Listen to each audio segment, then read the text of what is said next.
Sir Bheemili నియోజకవర్గంలో సభ జరుగుతోంది sir, సిద్ధం అంటూ సభ. ఈ సభలో సీఎం మాట్లాడారు. కురుక్షేత్ర యుద్ధంతో రాబోయే 2024 ఎన్నికల్ని, ఆంధ్రప్రదేశ్లో జరగబోతున్న ఎన్నికల్ని పోల్చారు. పాండవ సైన్యం ఇక్కడ సిద్ధంగా ఉంది, కౌరవ సైన్యం అంటూ ప్రతిపక్షాలని ఉద్దేశించి ఆయన మాట్లాడారు. ఆయనేమో అర్జునుడు, అభిమన్యుడు, శ్రీకృష్ణుడు, కురుక్షేత్రము, మహాభారతము, యుద్ధము అని ఆయన మాట్లాడతాడు. సార్ తిరుపతిలో కానీ అక్కడ కానీ ఇక్కడ కానీ వెళ్ళాడు, చక్కగా పంచె కట్టుకొని చెప్పులు ఇప్పేసి సంగతి సంవత్సరం చేస్తాడు. ఆయన చెల్లెలు షర్మిల ఏమో అక్కడెక్కడో క్రిస్టియన్స్కి ఏదో జరిగిపోయింది, ఏనా క్రిస్టియనే కదా ఏం చేస్తున్నాడు అంటారు. ప్రజలు విజ్ఞత కుదిరేద్దాం, ప్రజలు ఎలా ఆలోచించుకుంటారు అన్నది. జనరల్గా ఆ లెవెల్లో ఉండేటువంటి వాళ్ళకి ఏంటంటే ఈ కులాలతోటి మతాలతోటి పెద్దగా పట్టింపు ఉండదమ్మా. అందరినీ సమానంగా చూస్తున్నామా, మనం 10 కాలాల పాటు రాజకీయాల్లో పదవుల్లో ఉంటామా లేదని చూసుకుంటారు. Course maybe some cricket politicians కూడా ఉంటారు, కాదని కాదు. అది అవుట్ ఆఫ్ 100లో ఒకళ్ళు ఇద్దరు ఉంటారు అలాంటి వాళ్ళు. నిలుపు నిదానం లేనటువంటి వాళ్ళు, స్థిమితం లేనటువంటి వాళ్ళు కూడా కొంతమంది ఉంటారు. రకరకాల పీపుల్ ఉంటారమ్మా. అది అందుకని నార్మల్గా ఎకనామిక్ సబ్జెక్టులు ఏమంటారంటే 5 ఎకనామిస్టులు కనుక కలిశారంటే 6 ఐడియాలు వస్తాయట. సో ఇప్పుడు జగన్మోహన్ రెడ్డి గారు ఏం మాట్లాడుంటారంటే అది కురుక్షేత్ర యుద్ధాన్ని గురించి చేశారు. ఆ ఒక్క మాటే కాదు, నాకు తెలిసినంత వరకు దుష్ట చతుష్టయం అనే మాట కూడా వాడే ఉంటారే.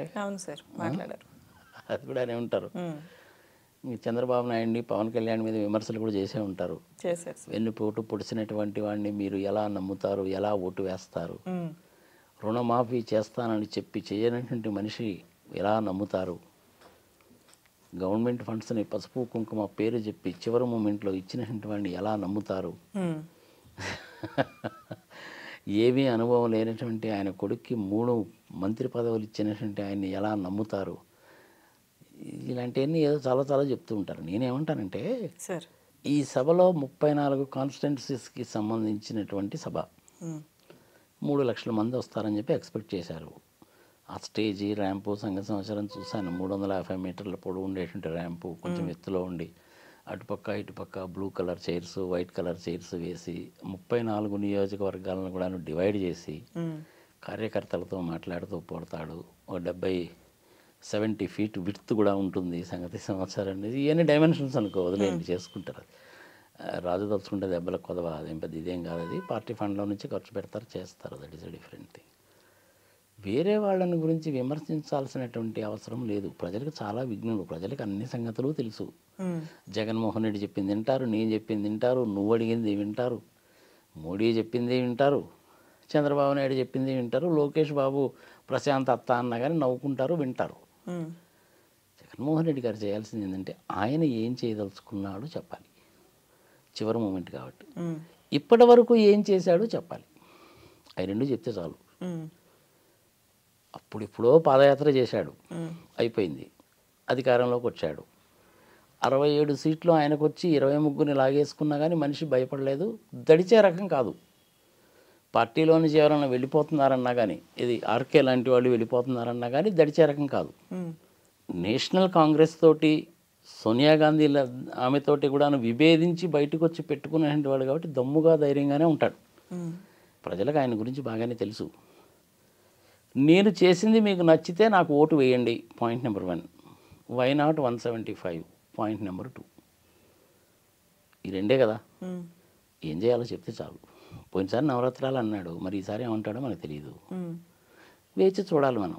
ఇంకా మీటింగ్ పూర్తయిందో లేదో మనకి తెలియదు. ఇంక రాత్రి 7, 8 అయ్యేసరికి క్లారిటీ వస్తుంది. ఈ 2 పనులు చేస్తే చాలు.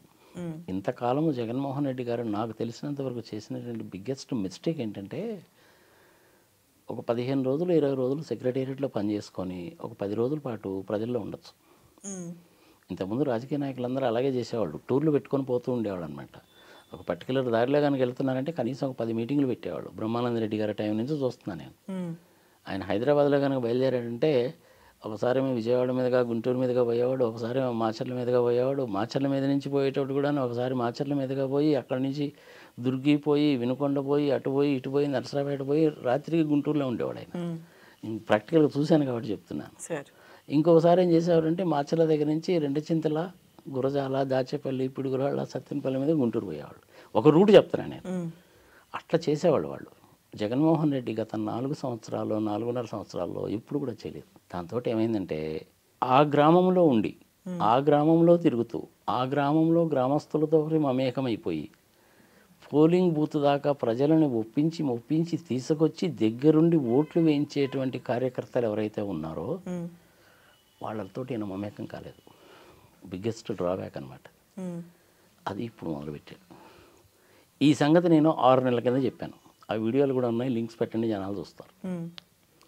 మిగిలిన పట్టించుకోవాల్సిన పని లేదమ్మా. 10 లక్షల కోట్లు అప్పు తప్పు, అమర్ రాజా బ్యాటరీస్ ఇడిపోతుందంట తప్పు, అదేవిధంగా శ్రీ సిటీలో ఇండస్ట్రీస్ రాలేదంట తప్పు, అభివృద్ధి జరగలేదంట పచ్చిబూతు.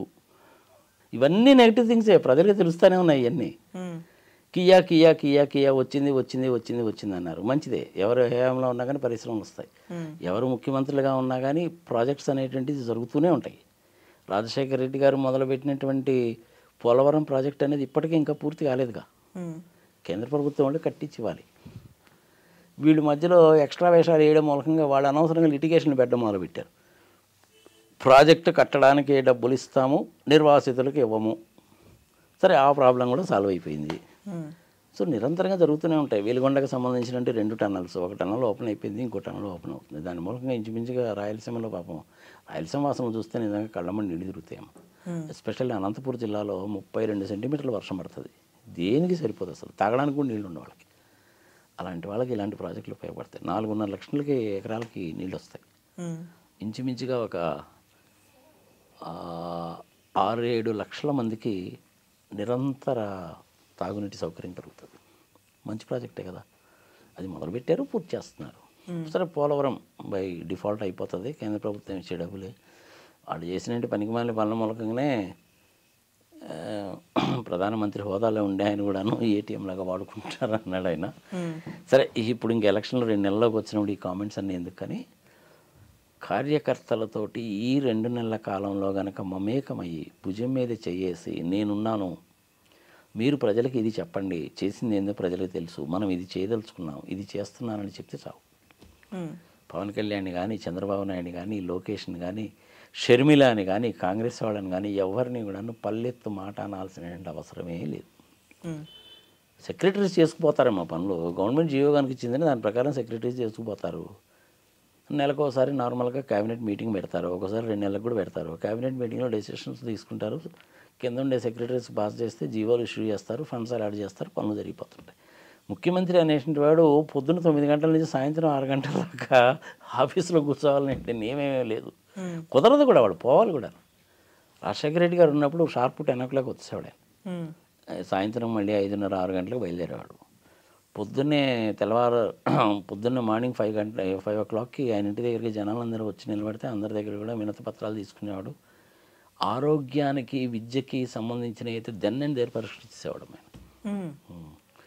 ఆ చీఫ్ మినిస్టర్స్ రిలీఫ్ ఫండ్ నుంచి ఇమీడియట్గా ఇచ్చేయడం కానీ, సంఘ సంచారం చేసేవాడు. వాళ్ళందరినీ చూసుకొని చిన్నగా 7:30-8 గంటలకు మళ్ళీ వచ్చేవాడు ఆయన.